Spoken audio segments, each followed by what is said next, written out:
परिंदों को मिलेगी मंजिल एक दिन, ये उनके पर बोलते हैं। खामोश रहते हैं वो लोग जमाने में जिनके हुनर बोलते हैं। इन्हीं सुंदर पंक्तियों के साथ मैं किरण अपने YouTube चैनल साहित्यिक सोष्ठों में एक बार पुनश्च आप सभी का हार्दिक स्वागत एवं अभिनंदन करती हूँ। आज हम व्याख्या करने का तरीका सीखेंगे कि किस तरीके से हिंदी में व्याख्या की जाए। पहले व्याख्या करने से पहले व्याख्या के लिए क्या जरूरी बातें हैं, आवश्यक वो सीख लेते हैं। व्याख्या में सबसे ऊपर हमको लिखना होता है आद्यंत। आद्यंत का मतलब होता है, ये दो शब्दों से मिलकर बना है, आदि धन अंत।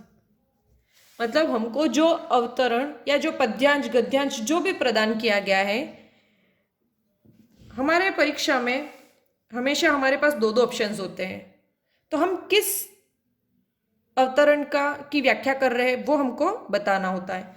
तो आद्यंत सबसे पहले लिखते हैं, जिस पद्यांश या गद्यांश की हम व्याख्या करना चाहते हैं उसके शुरुआती एक दो शब्द डैश डैश करके अंतिम एक दो शब्द और फिर ये रहे खोज के मुख्य हम इस नतीजे। तरीके से व्याख्या करेंगे। हम इसका पैटर्न भी आगे देखेंगे। आद्यंत के बाद जो मेन पहला बिंदु लगता है वो होता है संदर्भ, जिसको अंग्रेजी में रेफरेंस भी कहते हैं। अब संदर्भ में मुख्यतः क्या क्या बातें आनी चाहिए, तो संदर्भ में अगर आपको आपकी पाठ्य पुस्तक का नाम याद है तो आप सबसे पहले उसका विवरण दे सकते हैं। अगर नहीं याद है तो कोई ये आवश्यक चीज नहीं है। पाठ्य पुस्तक का नाम, पाठ्य पुस्तक के नाम के बाद जो भी पद्यांश या गद्यांश है उसका शीर्षक, मतलब वो जिस पाठ से संकलित है लिया गया है उसका शीर्षक या कहूँ कि पाठ का नाम, पाठ कविता जो भी हो उसका शीर्षक है, उसका नाम हमको लिखना है, ये कंपलसरी है ना।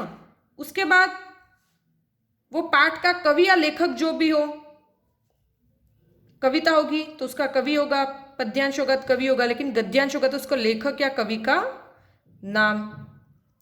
ये दोनों बिंदु हमें मस्ट है। इसके अलावा हमें हमारी किताब में जो भी पाठ है वो मूलतः जिस कवि या लेखक की किसी बुक से लिया गया है, तो मूलतः जिस ग्रंथ से लिया गया है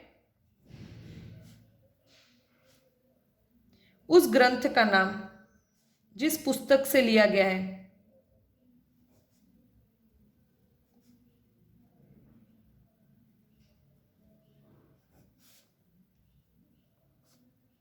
उसका नाम। जैसे कि सूरदास के कुछ पद हमारे पाठ्य पुस्तक में है और जो कि हमें पता है मूलतः वो उनकी अमर काव्य सूरसागर से लिया गया है। जैसे तुलसीदास जी के कुछ पद हमारे सामने हो और हमें पता है कि वो रामचरितमानस से लिए गए हों। तो इस तरीके से उस कवि या लेखक की जिस मुख्य पुस्तक से हमारे ये पाठ लिया गया है, जो अवतरण है वो संकलित है, उसका भी नाम हम लिख सकते हैं। ये ऑप्शनल है लेकिन ये दोनों पॉइंट्स बिल्कुल ही जरूरी है। और उसके अलावा हम संदर्भ में उस कवि या लेखक से संबंधित भी कुछ बातें हम जोड़ करके लिख सकते हैं। इससे हमारा संदर्भ जो है वो और भी ज़्यादा अट्रैक्टिव बन जाता है। संदर्भ की भाषा भी हम विभिन्न प्रकार से अलग अलग शैलियों में हम उसकी भाषा लिख सकते हैं। उदाहरण के तौर पर मैंने यहाँ कुछ पंक्तियाँ लिखी हैं कि हम संदर्भ कुछ यूँ भी लिख सकते हैं, लेकिन यह संदर्भ सिर्फ और सिर्फ हमारे पद्यांश या कहूँ कविता और उसी के लिए उपयुक्त होगा। प्रस्तुत पंक्तियाँ कविता कामिनी के कला कंचन के कमनीय कलेवर से सिक्त लेखनी के हस्त सिद्ध कवि, जो भी कवि का नाम है, कि महान रचना, उनके रचना या उनके ग्रंथ का नाम से संकलित है। हमको इसमें कवि का नाम भी कंपलसरी पता होना चाहिए और उस कवि की जिस किताब से हमारी पाठ्य पुस्तक में जो पद संकलित है वो भी हमें कंफर्म होना चाहिए, तभी ये वाली हमारी जो पंक्तियां है या ये संदर्भ उपयुक्त रहेगा। अब संदर्भ के बाद हम लिखते हैं प्रसंग। अब प्रसंग क्या चीज है, तो प्रसंग में जो भी पद्यांश या गद्यांश जो भी है उसका समरी लिखना होता है, मतलब उसमें कवि या लेखक हमें क्या कहना चाहता है। तो यहाँ पर सारांश होता है या सार गर्भित शब्दों में कवि या लेखक की जो बात है वो हमको बतानी होती है। तो सारगर्भित शब्दों में हम यहाँ पर पूरे बड़े से भाग को छोटा करके हम यहाँ पर 1 या 2 लाइनों में लिख देते हैं। प्रसंग बहुत बड़ा नहीं होना चाहिए। आद्यंत संदर्भ प्रसंग के बाद हमारे आती है व्याख्या। अब व्याख्या में एक तो हमारे सामने जो पंक्तियां लिखी है वो तो मूल विषय होगा, और उसके बाद सबसे बड़ी चीज इसमें होती है कल्पना। मतलब हमें यहाँ पर भरपूर कल्पना शक्ति का प्रयोग करते हुए प्रस्तुत अवतरण को और भी ज़्यादा हमको अच्छे तरीके से उसको एक्सप्लेन करना, उसकी बहुत अच्छे से व्याख्या करनी है। तो यहाँ पर जो मूल विषय है हमारे पास, जो पंक्तियाँ दी गई है, उनको हमें कल्पना के रस में डुबो करके लिखनी होती है, और तब होती है हमारे व्याख्या। व्याख्या में एक बात ध्यान रखें, पूरा एक पैराग्राफ में ना लिखें, कुछ अंश एक पैराग्राफ में, फिर आप पैराग्राफ चेंज करके लिखिए, तो व्याख्या बहुत ही ज़्यादा सुंदर होती है। व्याख्या के बाद में अंतिम होता है हमारे, जिसे आप या तो कह सकते हैं विशेष, या इसको और भी ज़्यादा रोचक और आकर्षक बनाने के लिए हम कहते हैं साहित्यिक सौष्ठव। साहित्यिक सौष्ठव के मायने होते हैं साहित्यिक सुंदरता। सौष्ठव का मतलब होता है सुंदरता। अब इसमें बहुत सारी चीजें आ गई। सबसे पहली चीज तो हमको उस पूरी व्याख्या में किसके बारे में क्या वर्णन किया गया है, वही जैसे प्रसंग में हमने लिखा वैसे ही इसमें व्याख्या का सारांश 1 या 2 लाइनों में हम उसको पूरा समराइज करके यहाँ पर पूरी लिख देते हैं। उसके बाद सेकेंड चीज हमको लिखनी होती भाषा।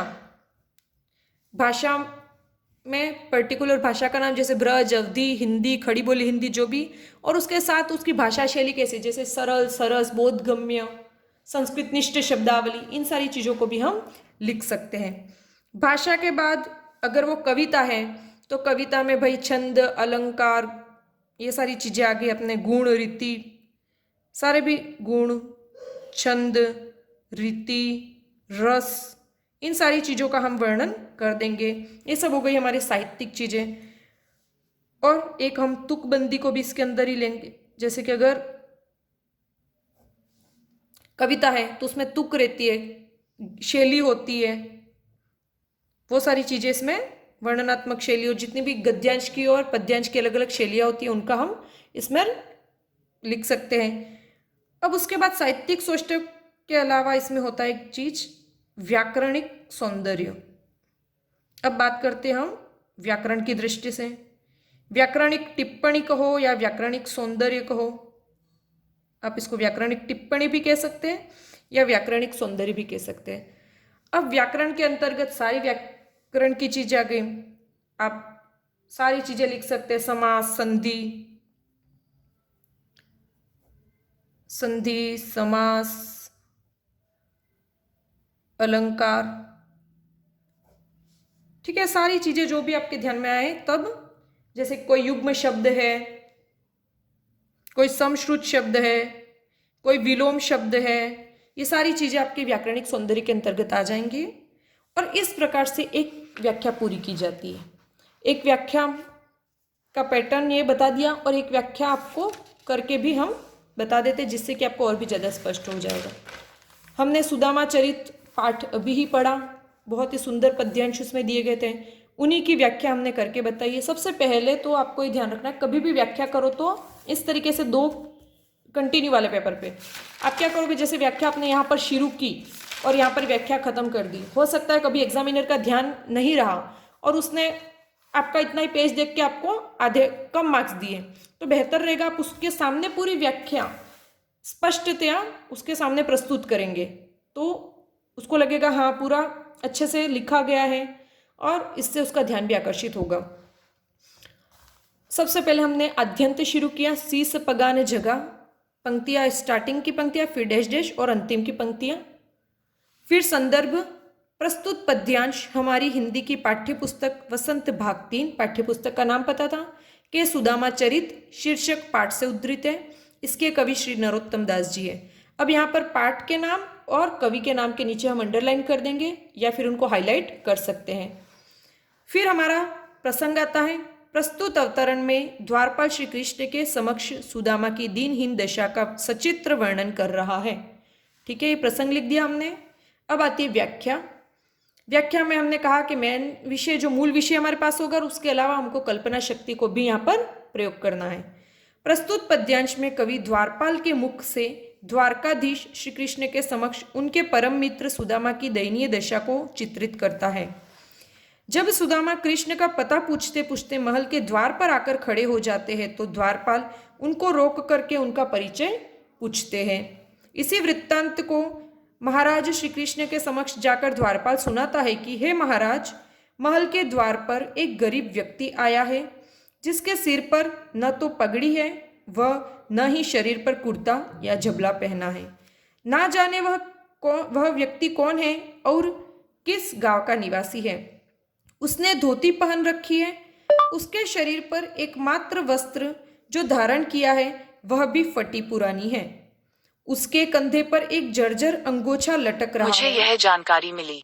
वह नंगे पैर महल के द्वार पर खड़ा है। वह उसे देखकर यही ज्ञात होता है कि उसमें जूते खरीदने का सामर्थ्य भी नहीं है। द्वार पर खड़ा वह दुर्बल ब्राह्मण अपने विस्मित नेत्रों से द्वारका की धरा को निहार रहा है। द्वारका की सुंदरता को वह इतने आश्चर्य से देख रहा है मानो उसने पहले कभी ऐसी सुंदर नगरी ना देखी हो।